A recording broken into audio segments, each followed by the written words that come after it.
베드로전서 1장 1절에서 2절 말씀 우리 한 목소리로 봉독하실까요? 시작. 예수 그리스도의 사도 베드로는 본도, 갈라디아, 갑바도기아, 아시아와 비두니아에 흩어진 나그네 곧 하나님 아버지의 미리 아심을 따라 성령이 거룩하게 하심으로 순종함과 예수 그리스도의 핏부림을 얻기 위하여 택하심을 받은 자들에게 편지하노니 은혜와 평강이 너희에게 더욱 많을지어다. 아멘. 오늘부터 베드로 전서를 특별히 좀 강해하려는 마음이 들었습니다. 혼란스러운 세상을 어떻게 살아갈 수 있을까라는 말씀으로 주제 설교를 마음에는 생각했는데요. 말씀을 보다가 그것보다는 베드로 전서를 통해서 그 주제의 말씀을 함께 나누면 좋겠다라는 생각이 듭니다. 지금의 시대, 요즘의 시대를 한 단어로 표현하자면 혼란스러움이라고 할 수 있겠습니다. 지금 이 모습만 봐도 앉아 계시는 모든 분들이 마스크를 쓴 채 저를 보는 이 광경도 제가 참 적응이 안 되는데 참 혼란스러운 세상 가운데 우리가 살아가고 또 코로나19는 그 혼란스러움을 정말 급격하게 앞당기는 역할을 하고 있는 것 같습니다. 이제 학교라는 공간에서 집안 책상 앞에 공간으로 이동하게 되었고 많은 사람들이 코로나19가 가져올 경제적인 파장이 어느 정도일지 아직 가늠을 할 수 없다고 얘기하는 것이 오히려 더 두려운 마음이 들고요. 많은 이들이 코로나19 이후에 문명사에 정말 대전환이 일어나게 될 것이다라는 이야기는 하지만 그것이 어떤 모습으로 어떻게 나타날지 전혀 알 수 없고 예측할 수 없는 시간 앞에 우리가 서 있습니다. 홍익대 교수인 유현준 교수가 최근에 공간이 만든 공간이라는 책을 썼는데 그 앞에 그런 내용이 나옵니다. 대규모 전염병이 있을 때마다 세상이 아주 급속도로 변했다는 거예요.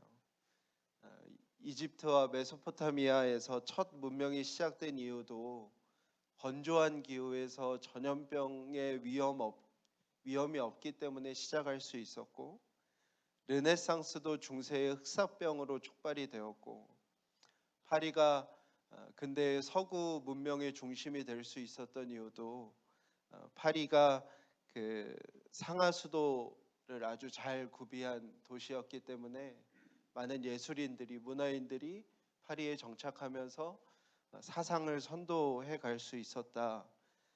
상하수도 때문에 우물 중심이 아니라 상하수도 중심의 문화로 콜레라가 일어나지 않았기 때문에 가능했다고 얘기를 합니다.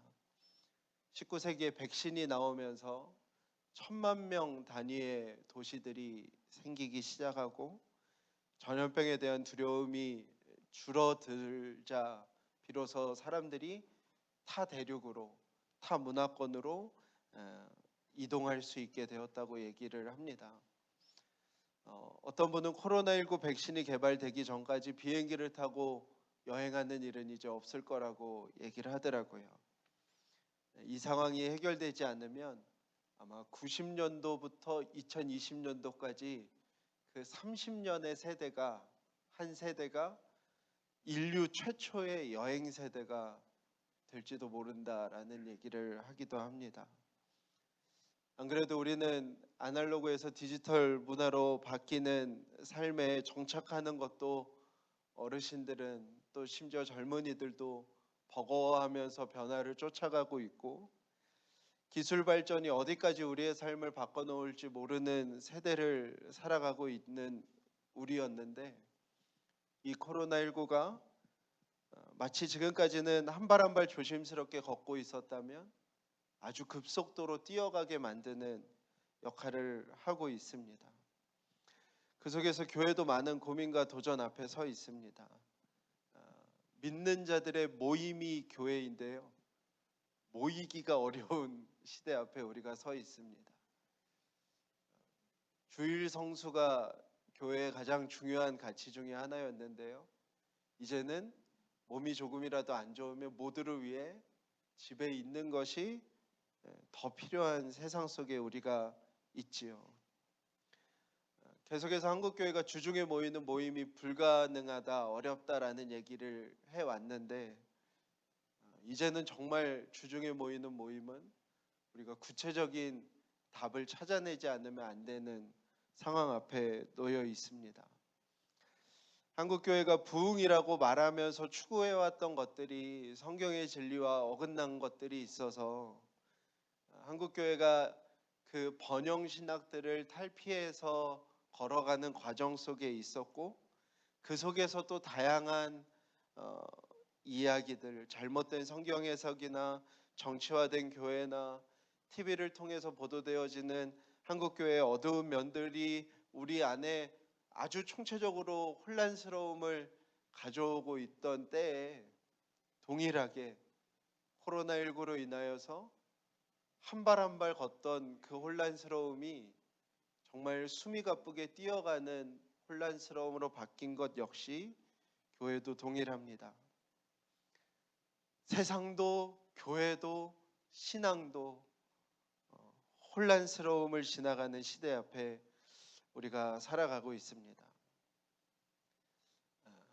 베드로서는 성경에서 아마 가장 혼란스러운 시기에 기록된 책이라고 할 수 있습니다. 사도행전 안에 초대교회 안에 놀라운 부흥의 역사가 일어나고 오순절을 경험한 이들 안에 유일한 갈망과 소망은 곧 오실 예수님이었습니다. 성령이 오실 때까지 기다려라. 그러면 내가 다시 오겠다 약속하신 그 주님의 말씀이 있었기 때문에 초대교회 성도들은 오순절에 성령을 경험하고 나서 곧 머지않아 예수님이 오실 거라고 굳게 믿었습니다. 그러는 와중에 사람들이 교회로 몰려들기 시작했고 유다와 예루살렘에서 교회는 가장 뜨거운 장소가 되었습니다. 그러는 와중에 스데반이 순교를 하게 됩니다. 그게 AD 34년 정도 되는데요. 그 이후에 예루살렘에 있던 교회들은 예루살렘에 더 이상 있을 수 없을 만큼의 박해가 이어지는데 언제까지 이어지냐면 44년도에 야고보가 순교할 때까지 이어집니다. 10년여의 시간 동안 극심한 박해가 유대인으로부터 교회에 가해집니다. 그래서 그때 사람들이 어떻게 되냐면 사도행전 8장에 그 이야기가 나오는데요. 지중해 전역으로 다 흩어집니다. 여러 제국의 역사 속에서 유대인들이 디아스포라 유대인으로서 지중해 전역에 흩어져 있었는데 이제는 디아스포라 그리스도인들이 그 유대인들이 살고 있던 지역들로 들어가서 이주를 하게 되는 일들이 일어납니다. 사도행전 2장에 방언을 하면서 그 방언을 들었던 사람들의 지역이 나오는데요. 바데와 메데와 엘람과 메소포타미아와 유대 그리고 오늘 베드로전서 1장 1절에도 나오는 갑바도기아와 본도와 아시아, 브르기아와 밤빌리와 애굽과 구레네, 리비아, 로마, 그레데, 아라비아 그 전역으로 사도행전 2장의 말씀처럼 성령을 받은 이후에 그들의 의지와 상관없이 그들은 온 유대와 사마리아와 땅끝으로 이동하게 되어지는 것이죠. 유대인들에게 생활의 중심은 회당이었습니다. 회당은 지금으로 따지면 우리에게 대사관 같은 곳입니다. 관공서 같은 곳입니다. 내가 유대인임을 증명해 주는 장소이고요. 내가 유대인으로서 이방 땅에서 살 수 있도록 나를 보호해 주는 것이 회당인데요. 그렇게 흩어진 그리스도인들은 회당에 출입할 수 없었습니다. 유대인들은 예루살렘에서 박해를 피해서 예루살렘 유대 사람들이 살고 있는 해외 유대 타운에 이주를 했지만 그들로부터 어떤 보호도 유대인이라는 정체성을 거부당한 채 삶을 시작하며 교회가 시작되어지는 거예요. 각 가정에서 교회가 시작되어집니다. 지도자들이 생기고 따르는 이들이 생깁니다. 어떤 이들은 이방인들 중에 그들이 살아가는 삶의 감화를 받아서 교회에 출석합니다. 근데 그 이방인들도 혼란스러움을 마주해야 돼요. 로마의 황제와 로마의 신들을 숭배하던 사람들이 갑자기 예수를 주와 임금으로 고백해야 되는 사람들이 됩니다. 로마인으로서 거리낌 없이 살던 이들이 그리스도인이 되면서 걸리적거려야 되는 사람들로 바뀌게 되는 것이죠. 흩어진 교회들에는 그런 사람들이 모여 있는 거예요. 유대인이지만 유대인으로 살아가지 못하는 자들. 그 땅에서 아무렇지 않게 살아왔지만 순식간에 그 땅에서 살아가는 것에 대한 이질감을 느끼는 자들이 함께 모여 흩어진 교회가 시작되는 것입니다. 44년도 야고보의 순교 이후 64년도에 네로 황제가 박해를 시작하거든요. 그 20여 년의 시간 동안 교회는 매우 혼란스러운 시기를 맞이합니다. 그리고 많은 성경이 그 시기에 쓰여집니다. 왜 그러겠어요? 여러 가지 혼란스러운 이야기들이 교회에서 등장하니까 가르침이 필요했던 거예요.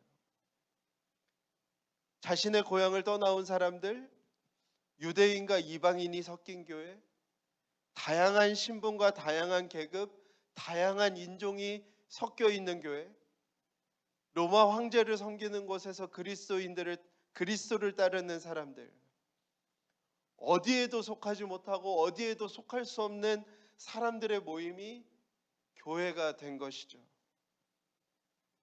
교회마다 거짓 교사들이 일어나서요, 교회를 아주 쑥대밭으로 한 번씩 만들어 놓는 거예요.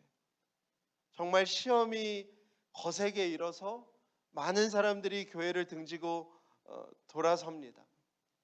베드로 전후서에는 극심한 박해에 대한 이야기가 없고요. 주로 무슨 이야기가 있냐면 사람들이 믿는 자들을 비웃는 얘기들이 나와요. 그 박해와 박해 그 사이에 물리적인 박해가 있는 것이 아니라 사람들이 교회를 비웃기 시작합니다. 수군거리기 시작합니다.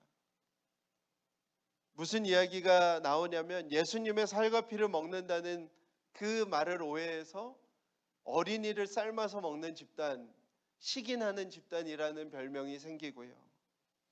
형제와 자매를 동일하게 사랑한다는 말을 오해해서 난교를 하는 집단으로 교회에 대한 거짓 소문이 일어나며 놀림거리가 됩니다. 64년 네로 황제가 박해를 시작하고 66년에 베드로가 67년에 바울이 순교한 것으로 알려지는데요. 그 전까지의 시기, 지중해 전역으로 흩어진 교회가 겪는 그 엄청난 혼란스러움 속에 베드로가 편지를 기록하는 것이죠. 오늘 베드로는 수신하는 자들을 명확하게 기록하는데요. 본도, 갈라디아, 갑바도기아, 아시아, 비두니아에 흩어진 나그네입니다.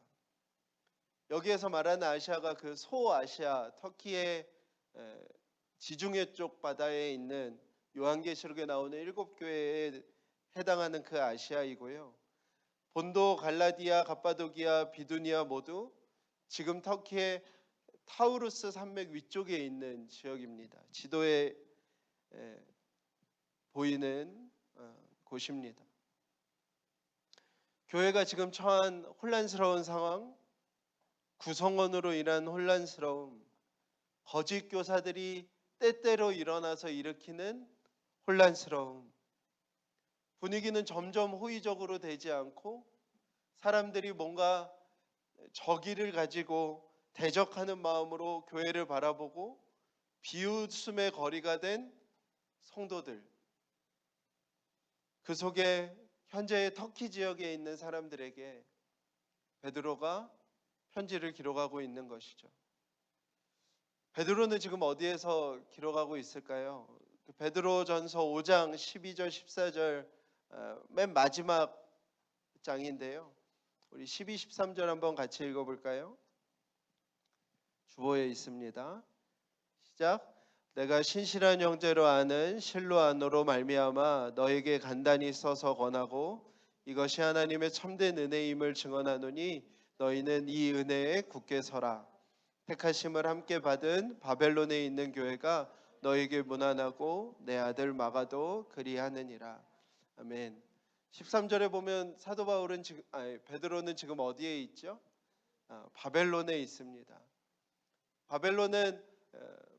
바벨론의 멸망한 수도 바벨로니아가 아니라 요한계시록에도 동일한 의미로 사용하는데요.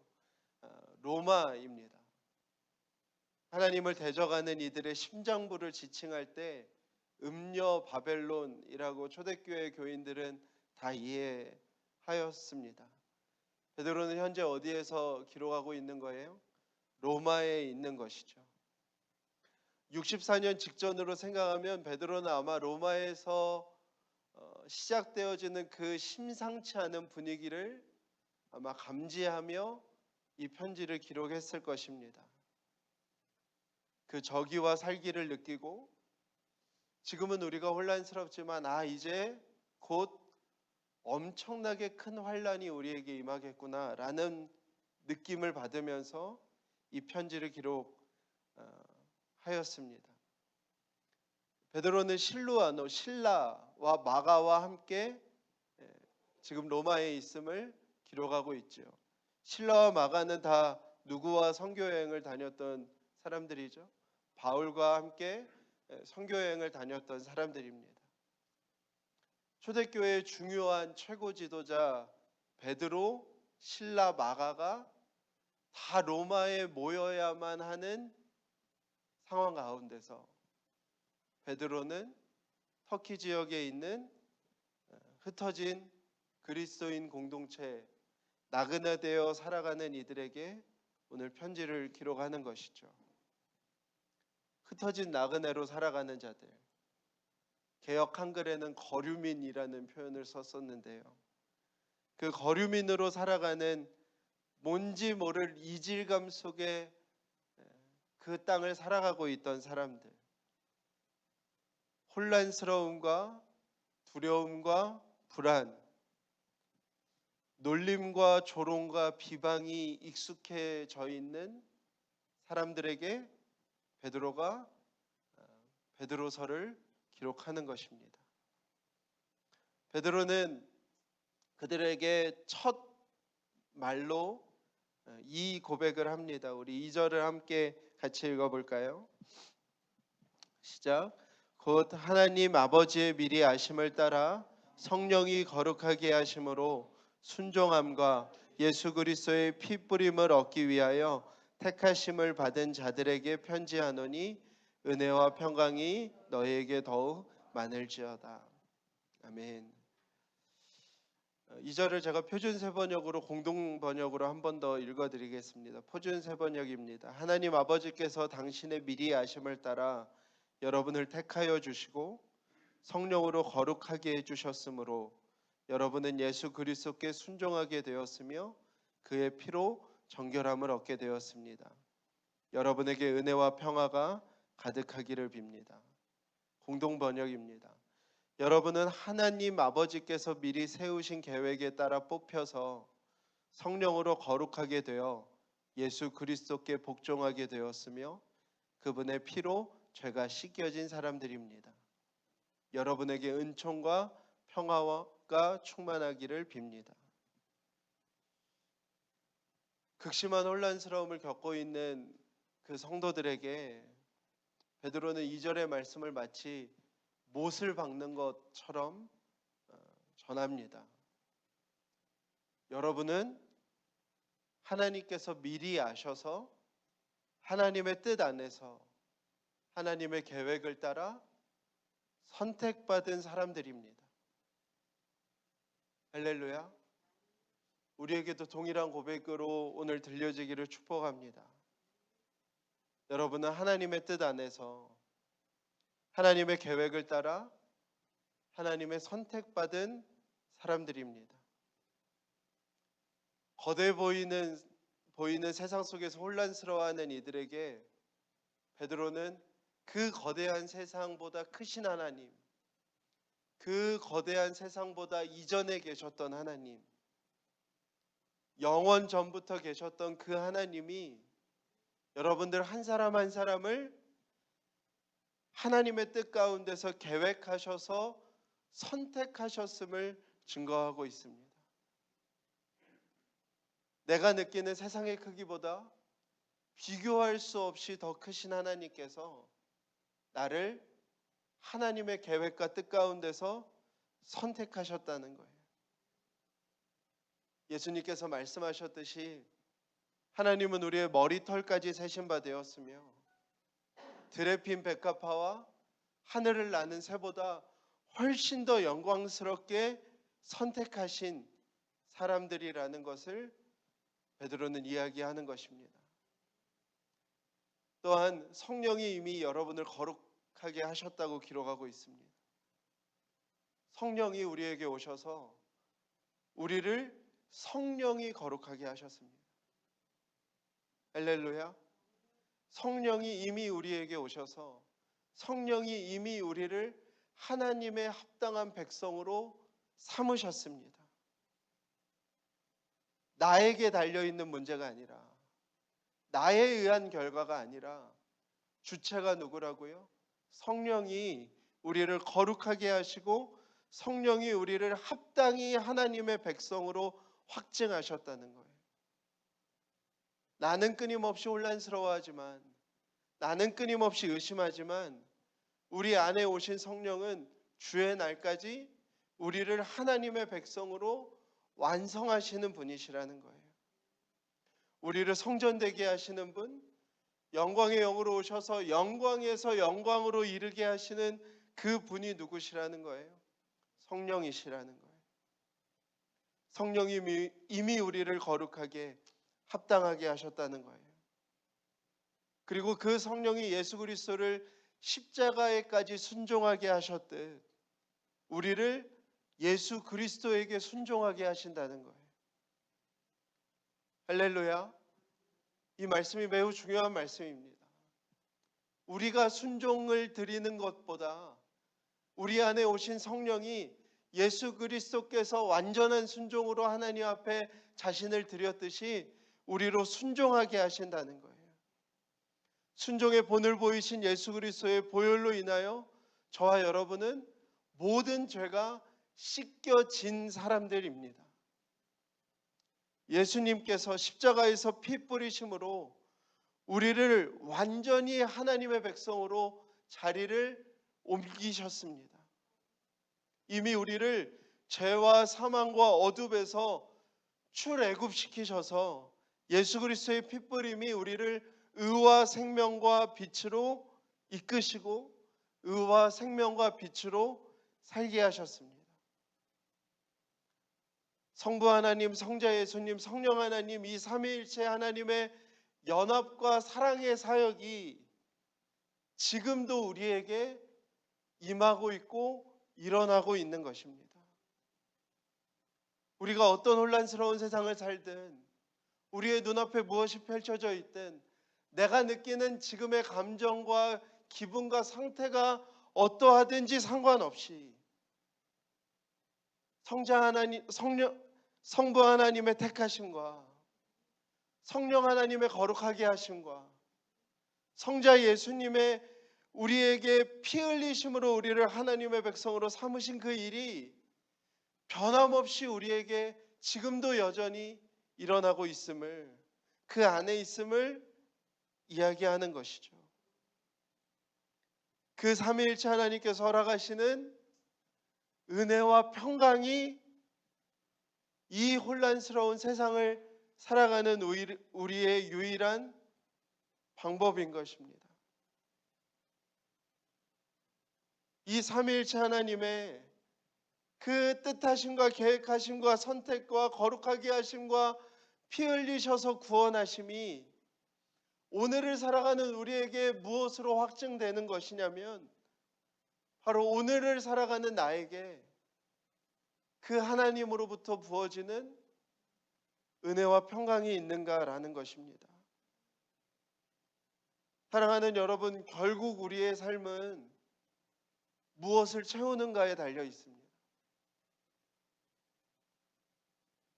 결국 우리의 삶은 내가 이 삶 가운데서 내가 무엇을 채울지에 달려 있습니다. 성경은 분명히 마지막 때에 우리의 삶이 이런 것들로 채워질 것이라고 얘기합니다. 난리와 난리가 가득 차고 대적과 대적이 가득 차고 염려와 생활의 걱정이 가득 차고 미움과 싸움과 전쟁이 가득 찬다고 성경이 기록되어 있습니다. 노아의 때처럼, 가나안이 멸망할 때처럼, 죄악이 관영하여 가득 찬 때가 있는 것처럼, 그리스도의 그 날에, 그리스도의 마지막 날에 베드로는 우리에게 그것을 묻는 것입니다. 혼란스러운 세상을 살아가는 여러분들은 지금 무엇으로 날마다 채우고 있습니까?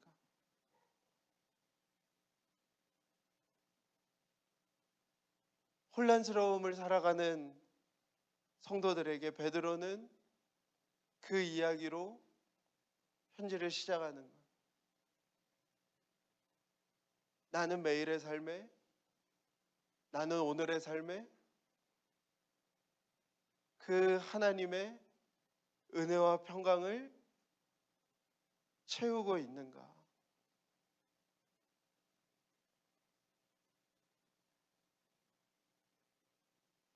사랑하는 여러분, 우리의 눈앞에 있는 것들은 더 혼란스러워질 것입니다.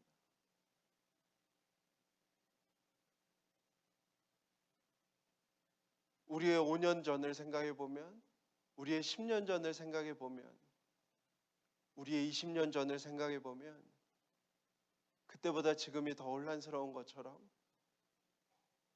우리의 앞으로의 삶에 남은 시간들은 더 큰 혼란스러움이 찾아올 것입니다. 베드로는 그 혼란스러움이 지나고 이제 엄청난 박해가 올 그 시간들을 바라보며 성도들한테 권면하는 거예요. 지금 하나님의 은혜와 평강을 여러분의 삶에 채워야 합니다. 내 매일의 삶에, 그 매일의 삶의 마지막마다 내가 하나님에게 은혜와 평강이 채워져 있는지를 점검해야 합니다.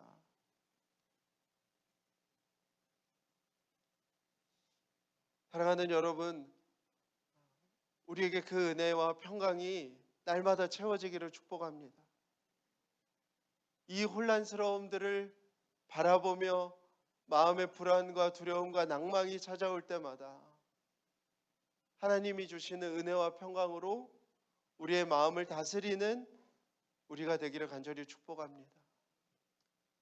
저도 코로나가 시작되고 벌써 이제 저희가 3개월, 2, 3, 4, 5, 4개월째를 지나면서 지난주부터 하나님이 그런 마음을 저에게 참 많이 주시는 것 같아요.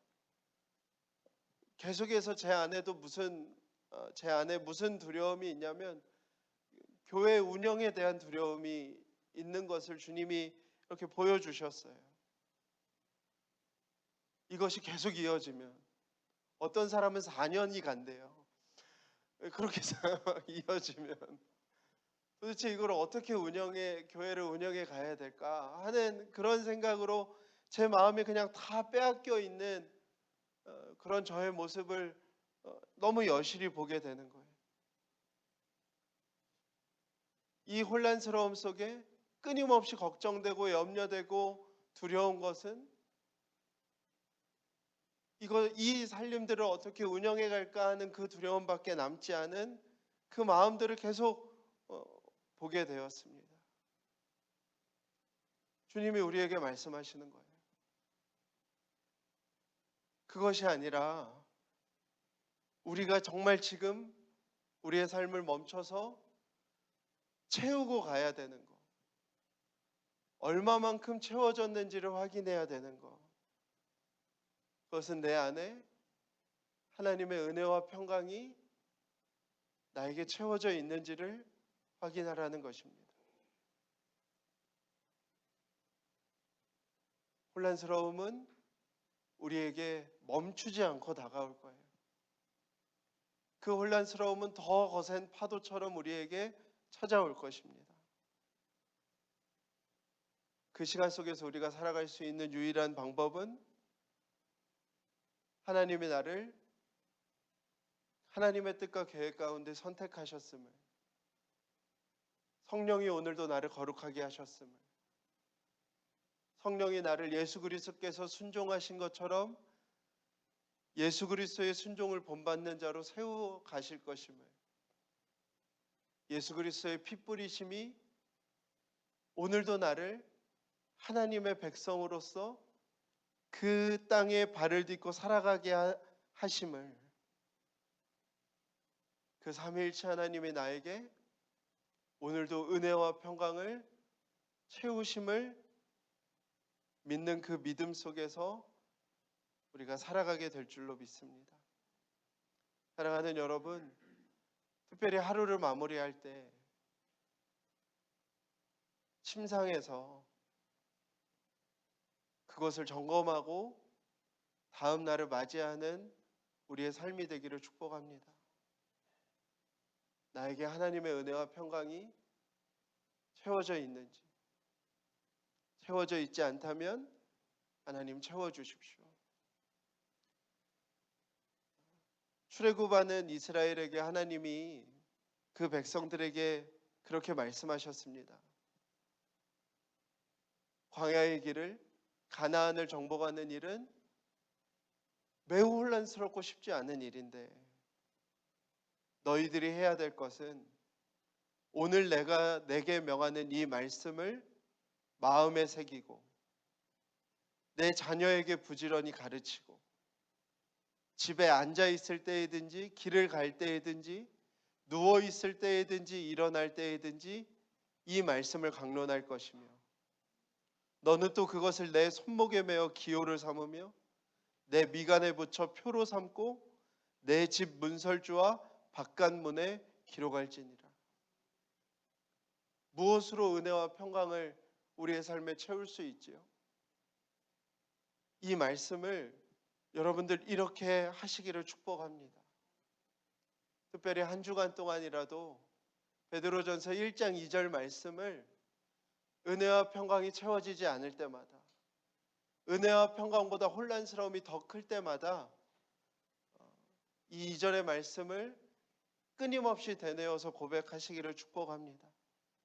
마음에 새기고 자녀에게도 가르치고 앉아 있을 때인지 누워 있을 때이든지 길을 갈 때이든지 계속해서 그 말씀을 되뇌이고 손목에 붙이고 미간에 붙이고 집의 문설주와 바깥문에 기록하여 그 말씀을 내가 볼 수 있는 모든 곳에 둬서 하나님, 내가 이 혼란스러움에 삼켜지는 것이 아니라 은혜와 평강이 나를 주장하게 해달라고 하는 우리의 삶이 되기를 간절히 축복합니다. 제가 오늘 말씀을 준비하면서 그런 다짐을 했어요. 우리가 수련회 때 식사 암송하듯 다음 주 야외 예배 때는 베드로전서 1장 2절을 암송하시는 이들에게 밥을 드리는 것으로 모여서 다 같이 베드로전서 1장 2절을 암송하고 우리가 밥을 먹는 것으로 해야겠다라는 다짐을 했습니다. 출애굽하는 이스라엘 처음 가보는 길을 걸어야 했던 그들에게 하나님이 하셨던 그 말씀을 오늘은 우리가 이번 한 주 동안 이 베드로전서 1장 2절의 말씀을 가지고 정말 마음에 새기고 우리가 볼 수 있는 모든 곳에 기록하여 두어 눈앞에 보이는 혼란스러움이 아닌 그리스도의 은혜와 평강이 우리를 주장하게 하시는 그 하나님이 허락하신 선물과 같은 삶을 사는 다음 한 주간이 되시기를 간절히 축복합니다. 우리 함께 찬양했으면 좋겠습니다. 저도 참 오랜만에 고백하는 찬양인 것 같은데, 우리 영광을 돌리세, 그 찬양을 우리 함께 고백하였으면 좋겠습니다. 세상 모든 것이 다 흔들려도 살아계신 우리 하나님은 흔들리지 아니하시는 분이심을 믿습니다. 우리가 추구하고 갈망하는 모든 것들은 다 썩어지고 없어지고 유한한 것이지만, 살아계신 우리 하나님은 영광을 받으시기에 부족함이 없는 영원한 하나님이신 것을 믿습니다. 아멘. 그 하나님을 찬양하며 우리의 마음에 주가 주시는 은혜와 평강을 충만하게 채웠으면 좋겠습니다. 우리 힘차게 박수도 쳐가면서 우리 찬양 함께 고백하실까요?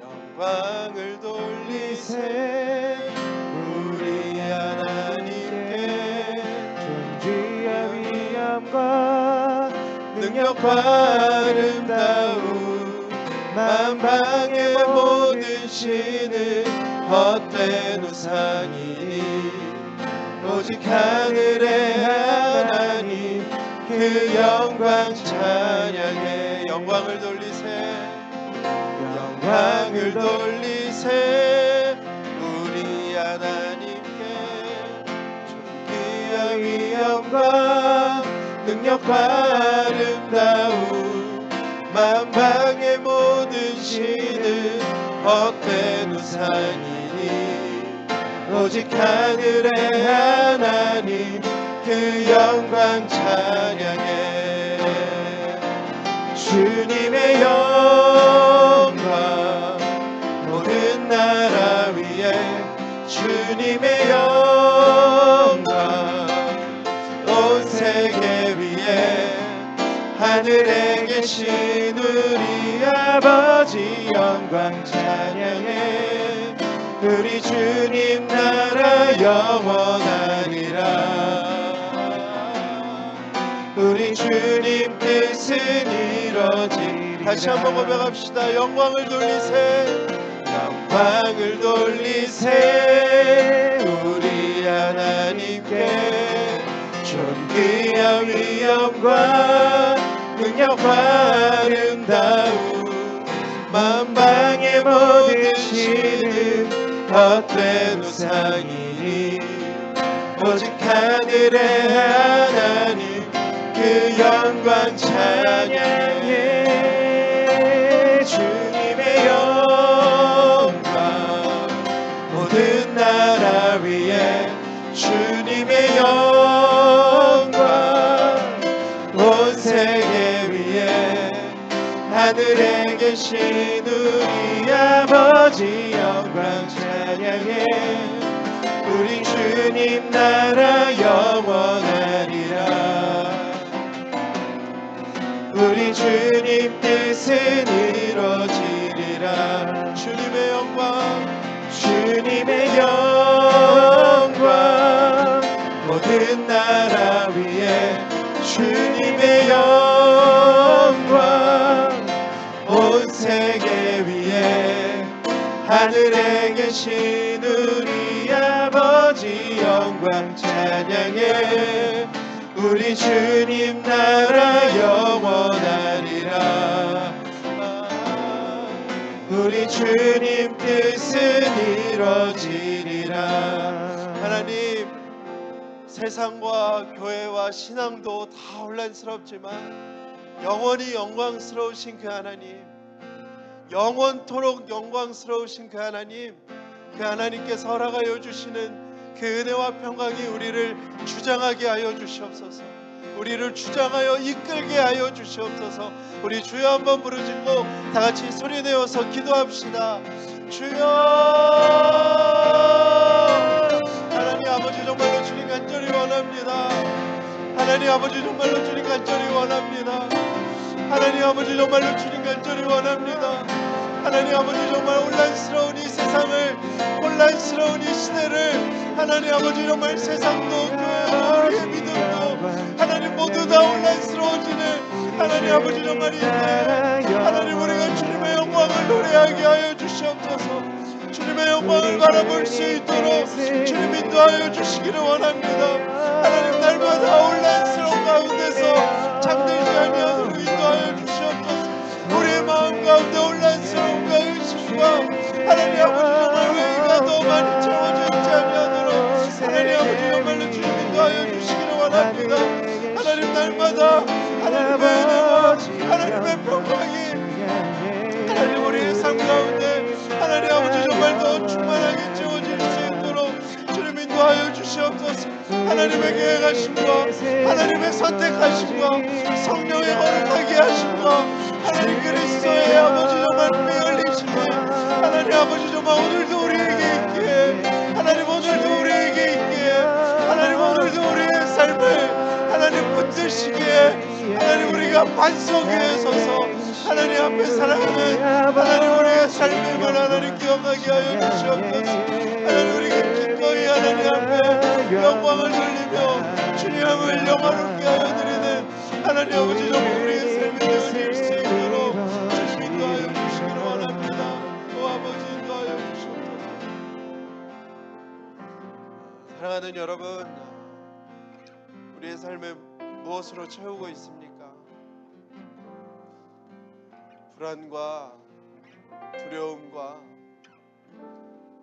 또 미움과 원망과 낭만과 의심과 좌절, 그것들이 우리의 삶에 가득 차 있으면서도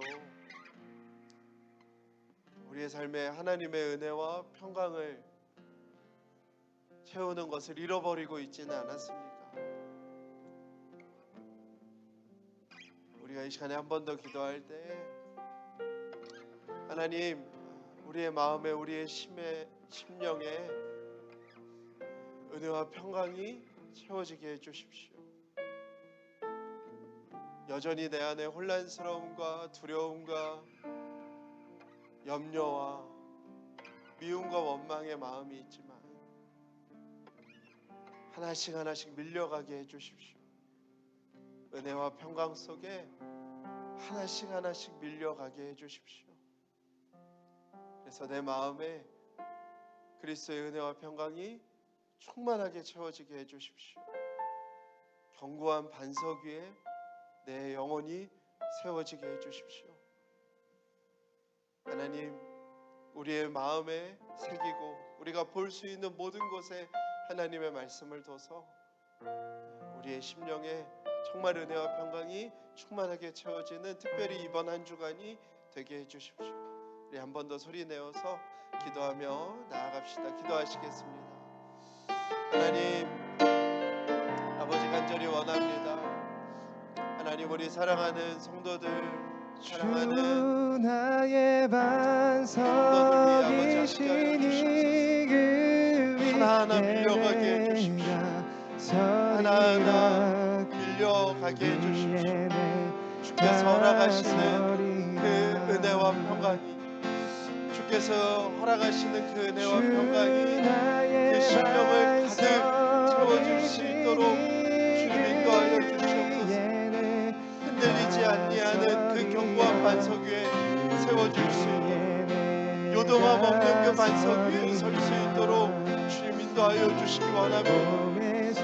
흔들려야 할 것들이 흔들려지는 것을 겁내지 않게 하시고 요동해야 되는 것들이 요동하는 것을 두려워하지 않게 해주시고 하나님 아버지 정말 내 삶에 하나님 내 삶을 아버지 정말로 주님 그것 없으면 죽을 것 같은 것들 속에서도 우리를 보호하여 주셔서 하나님 우리의 심령에 하나님의 은혜와 평강이 하나님 아버지 정말 채워질 수 있도록 은혜와 평강이 하나님 우리의 삶에 채워질 수 있도록 은혜와 삶이 아버지 정말로 주님 그 어떤 것보다 하나님 우리의 삶에 충만히 채워질 수 있도록 주님 인도하여 주시기를 원합니다. 하나님 아버지 정말로 주님 역사하여 주셔서 하나님 아버지 정말로 주님 역사하여 주셔서 하나님 아버지 정말로 주님이라여 주셔서 하나님의 아버지 정말 그 놀라우신 은혜가 그 놀라우신 역사가 그 놀라우신 은혜가 하나님의 그 값진 아버지 정말로 주님 은혜와 평강이 우리의 심령 가운데 채워질 수 있도록 주님 인도하여 주시옵소서. 주님 인도하여 주시옵소서. 주님 인도하여 주시옵소서.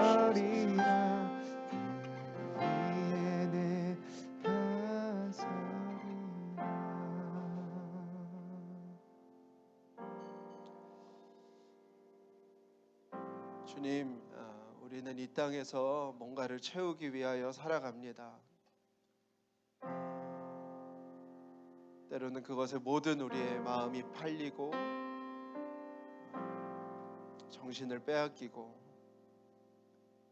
또 그 속에서 느끼는 혼란스러움과 불안함과 두려움 속에 우리의 마음이 주저앉게 되고 우리의 뜻대로 또 우리의 마음을 몰라주는 여러 가지 상황 가운데서 미움과 원망이 찾아오고 쉽게 좌절하고 낙심하고 앞으로의 삶이 막막해지고 두려워지는 세상의 변화를 쫓아가기에도 어려운데 더 큰 변화가 찾아와서 정말 숨을 헐떡거릴 수밖에 없는 우리의 상황 가운데 있습니다. 주님, 그 속에서 날마다 우리에게 채워야 할 정말 값진 것이 무엇인지를 잊지 않게 해주시옵소서. 날마다 주의 은혜와 평강으로 우리의 삶을 채우게 해주십시오. 우리의 삶에 그 은혜와 평강이 채워져서 불안함도 밀려지게 하시고 염려도 밀려지게 하시고 미움과 원망도 자리를 잃어버리게 하여 주셔서 하나님 우리의 심령에 주가 주시는 그 은혜와 평강이 충만하여질 수 있도록 눈에 보이는 것들이 아무리 산과 같다 할지라도 하나님이 나를 선택하셨음이 성령이 나를 거룩하게 하셨음이 예수 그리스도께서 나를 위하여 보배 피를 흘려주셨음이 훨씬 더 클 수 있도록 비교할 수 없을 만큼 크도록 하나님 우리의 마음을 주장하여 주시옵소서. 우리를 조롱하는 자들의 소리에 그 소리가 때론 너무 크게 들린다 할지라도 하나님의 뜻하심이 우리 가운데 있고 성령의 순종케 하심이 우리 가운데 있고 예수님께서 우리를 하나님의 백성으로 부르셨음이 우리 가운데 있음이 비교할 수 없이 크도록 하나님 우리를 주장하시고 인도하여 주시기를 원합니다. 특별히 매일 저녁 우리가 눈을 감을 때 하나님 우리의 심령에 무엇이 더 채워져 있는지를 보게 해주셔서 침상에서 잠잠히 주를 기억하며 하나님 우리에게 은혜와 평강을 채워주십시오. 간구할 수 있는 우리의 삶이 될 수 있도록 주님 축복하여 주시옵소서. 특별히 다가오는 한 주 동안 우리 사랑하는 성도들의 심령 위에 그 은혜와 평강을 충만하게 채워주시는 한 주간이 될 수 있도록 하나님 축복하여 주시옵소서. 주님 앞에 나오며 귀한 예물 드린 손길들마다 하나님 축복하여 주시고 하나님 모든 공급과 필요를 채우시는 하나님의 손길을 경험하게 하여 주시옵소서. 하나님 간절히 원합니다. 이 나라를 열방을 긍휼히 여겨 주시어서 코로나19로 고통당하고 아파하고 소중한 이를 잃은 모든 이들을 위로하여 주시옵소서. 하나님 하루속히 이 상황들이 끝날 수 있도록 모든 백신과 또 물리적인 거리두기와 모든 방법들로 하나님 이 상황들이 하나님 조속히 끝날 수 있도록 하나님의 긍휼과 자비를 이 땅 가운데 허락하여 주시옵소서. 헌신하는 모든 의료진들과 하나님 공직자들 위해 하나님의 위로하심과 은혜로 아버지 함께하여 주시기를 원합니다. 하나님, 한 주간을 살아가는 우리에게 하나님 용기를 주시고 담대함을 허락하여 주시고 지혜를 주시고 무엇보다 우리에게 허다한 죄를 덮을 수 있는 사랑을 주시어서 하나님 이번 한 주도 기꺼이 그리스도인으로서 하나님 자부심 넘치는 삶을 살아갈 수 있도록 하나님 축복하여 주시옵소서. 이제는 우리 주 예수 그리스도의 은혜와 아버지 하나님의 놀라우신 사랑하심과 성령님의 감화 교통하심이 이 자리에 있는 또 함께 예배하는 모든 이들 위해 지금부터 영원토록 함께 하시기를 간절히 축원하옵나이다. 아멘.